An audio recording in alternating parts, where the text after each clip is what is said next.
सबका एक बार फिर से हार्दिक स्वागत है हमारे इस यूट्यूब चैनल पर। आज हम श्रीमद् भगवद गीता के पहले अध्याय के 7वें श्लोक को पढ़ेंगे।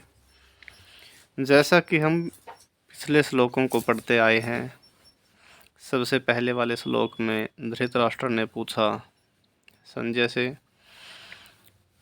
कि धर्मक्षेत्र कुरुक्षेत्र में मेरे और पांडवों के पुत्रों ने क्या किया, वो बताइए।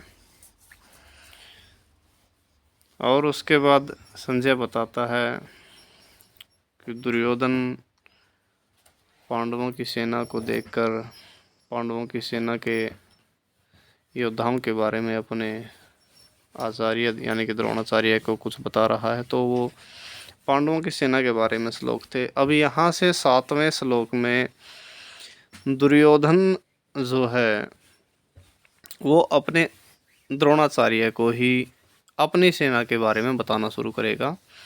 पहले पांडवों की सेना के कुछ योद्धाओं के नाम बताए, अब यहाँ से कौरवों की सेना के योद्धाओं के नाम आएंगे। तो देखिए, सबसे पहले है अस्माकम हमारे, तो विशिष्टा विशेष, ये जो तान उनको निबोध जान लीजिए, द्विजोत्तम, हे ब्राह्मणों में श्रेष्ठ। आचार्य को ब्राह्मण कहा उन्होंने, हे द्विज श्रेष्ठ। द्विज यानी कि यज्ञोपवीत धारण करने वाला, तो उन्होंने यज्ञोपवीत धारण किया हुआ था। वो शिष्यों को शिक्षा देते थे, तो इसलिए द्विजोत्तम कहा ब्राह्मणों में श्रेष्ठ। नायक मम मेरे या मेरी सैन्यस्य सेना के संज्ञार्थम सूचना के लिए तान उनको ब्रवीमि बता रहा हूँ ते तुमको। क्या कहा है? हे द्विजोत्तम यानी कि हे ब्राह्मणों में श्रेष्ठ आचार्य, हमारी सेना के जो विशेष नायक हैं, हमारी सेना के जो विशेष नायक हैं उनको जान लीजिए।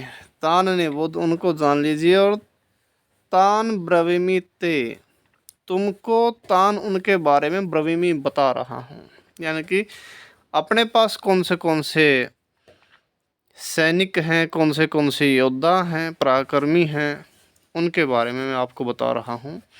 यहाँ पर युद्ध नीति के हिसाब से देखा जाए, पहले सामने वाली सेना का निरीक्षण किया और फिर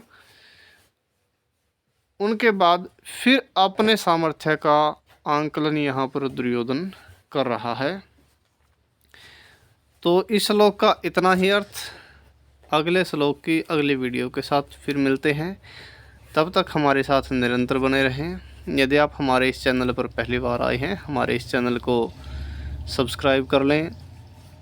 अगली वीडियो के नोटिफिकेशन के लिए बेल आइकन का बटन दबा दें और संस्कृत के अध्ययन के लिए निरंतर हमारे साथ जुड़े रहें। जय तु संस्कृतम, जय तु भारतम।